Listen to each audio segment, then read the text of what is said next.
Welcome to a conversion tutorial. It's been a while since I've done one of these, but when I saw the new Ork Bomber box, I thought I had to do one of these. So what this is the finished product, and what I've done is use some of the bits from the Bomber. If you've seen the assembly tutorial, I talk about how I'm going to do this.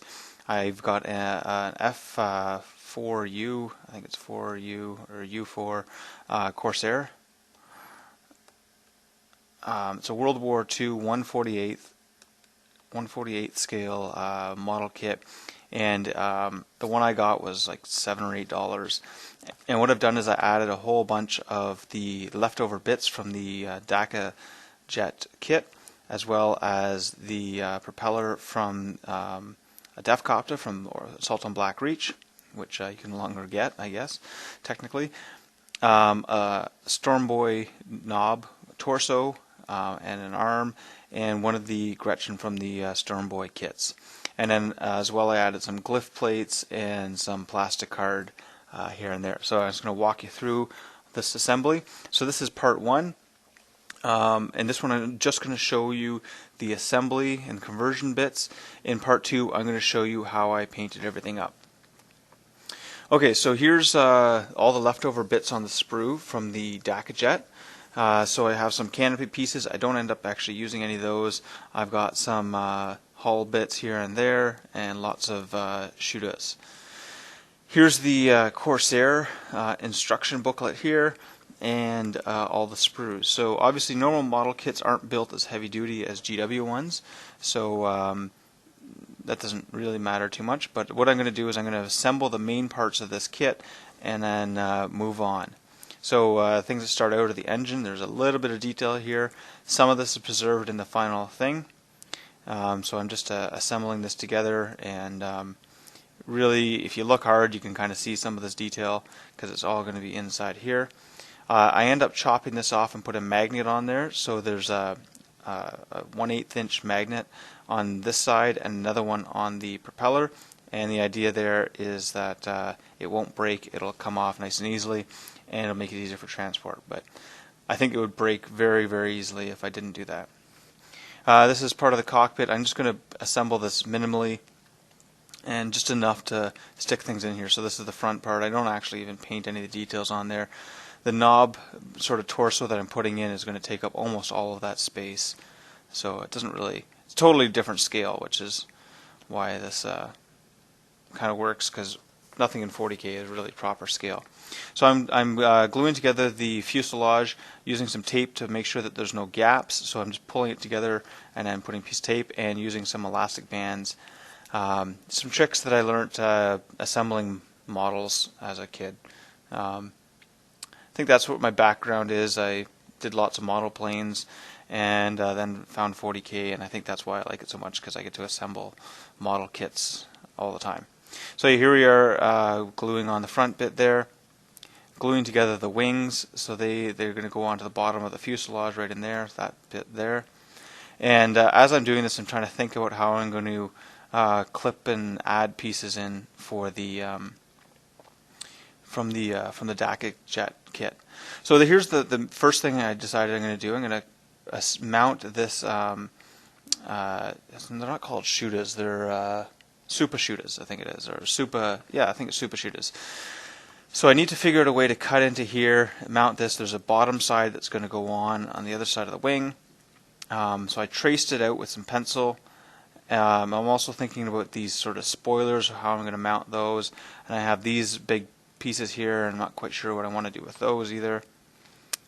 I think I want to lay these pieces out here, so like an intake, and I'm kind of using this as like a external cooler, but I think I actually switched it around the other way. So just laying out kind of where I want to put pieces. Now what I've done here is I've cut those chunks out. So I've used the Dremel plastic cutter rotary thing. As you can see, it melts it a bit, but it's designed for cutting plastic. So it's just it's like a cutting disc meant for plastic, and it's yeah, pretty easy to use. Make sure you wear your safety glasses if you're using that, and cut away from your fingers. So yeah, so that's that piece there, kind of rough cut in there. I'm going to try to fill it in with some glue and whatever, just to help mesh it together. But of course it's an Ork conversion, so nothing has to be perfect. Glue will always make things better. So I did the same thing here, so I traced this all out and I've cut it out, and I'm going to be adding that sort of supercharger intake. And here we are so far. So got some main bits glued on. I left these things open here because I was thinking maybe I put the second set of guns in there. Wasn't quite sure how I was going to do this. Here's my knob torso. So this is one of the heads from this kit. So I thought I'll use that. I've got an arm that I'm going to chop off just so it's kind of look like it's going in using the joystick. And then I've got him throwing a stick bomb out the window. So I thought, yeah, that's going to look kind of cool. Looks like he's dropping a bomb while he's going over somebody. Now for the back spoilers, or I guess this is ailerons, I added these bits here. So what this was a long piece that's one of the trailing edges of the main wings for one of the other options in the Dakkajet, and I just chopped it in half. So there's another piece there, and you'll see where I use that. And the idea is just to make this look a little bit more clunky and orkish. So there's the other piece there.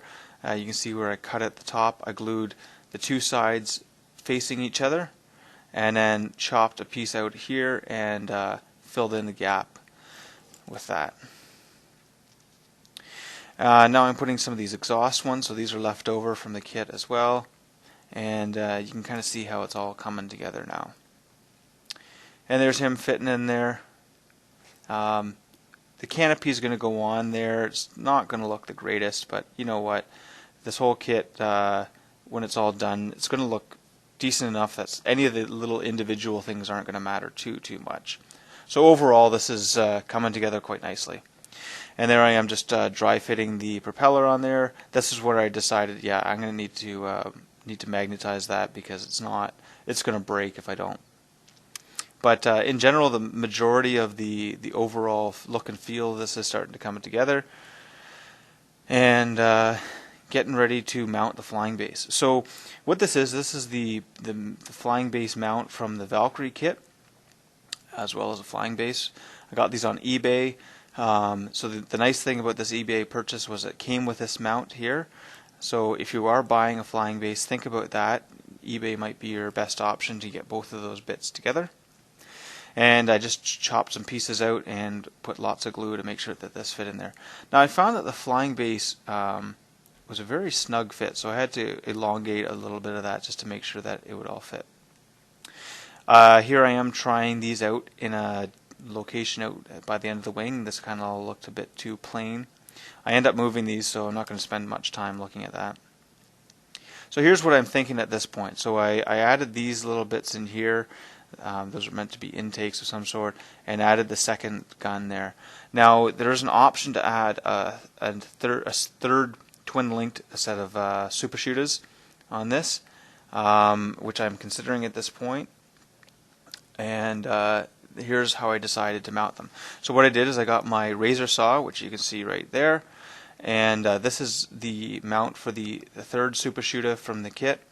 So I did the Ork Bomber, just so I mentioned that. You can check out the assembly tutorial to see which other pieces I used, but these are all the leftover bits after I was done with the Ork Bomber. So lots of pieces here. This here normally mounts sort of at the base of the wing on the Ork Bomber or Blitz Bomber, whatever it is, but I decided I'm going to put it halfway out the wing. So I sliced this with the razor saw, sliced a section out probably about that big, and the tip, that's this piece here. And so what I'm going to do is I'm going to glue this piece in here, put the gun in the end there, and glue this wing onto it. So here I am halfway through, so you can see I did the exact same thing both sides. So I chopped the wing and glued that piece on, and I'm just going to put a bit of a wing tip on there. And now I think that's making it look a lot more orky. Oh, so actually the other one I hadn't chopped that piece off, so I just, in this piece here, razor saw, chopped that off.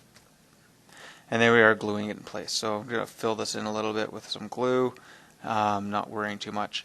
And then I've also put these air brakes or whatever they are, spoilers, whatever, glued those right on behind there, just to use that edge as the sort of the attachment edge. And there we go. We're basically got all the big plastic bits in there. Got the pilot in. Haven't quite magnetized it yet, but got all my weapons. Just got to glue that one in. And yeah, I'm liking how this is coming together. Just got to orkify a little bit more. Okay, to do that, I went into my bits box and found as many pieces as I could find that looked reasonable, and glued them on. So I have some hatches from some Imperial vehicles. I think that's from a Lehman Russ there. I think this might be from a Lehman Russ as well. That's from the side. This is from a Sentinel. It's the Flamer tanks. And then some plastic hard bits I just kind of glued on patches here and there to help break up some of the surfaces. And some glyph plates from the truck kit. And there we are, we're done. So this is a size comparison with the Burna Bomber. So you can see it's basically the same size. Obviously it's going to go on the same size base. So in terms of gameplay, I'm going to claim that this is 50% GW bits, and I think that that is legal for play. I mean, it's legal for play, obviously, wherever, you know, if you're playing with some buddies, but maybe in a GW shop it might even be legal as well. I know that they can be sticklers for that sometimes. Anyways, that's how you can use all the leftover bits from this kit along with a 1/48 scale plane to make your own kit for much, much cheaper and add a little bit of character to your army. So this is part one. Part two, I'll look at painting it. So I'm going to paint this all up really quickly to a decent standard and show you all the steps of that. So check out part number 2, and make sure you check out my blog channel and all the other stuff. Check out some links in the description below. Alright, see you next time.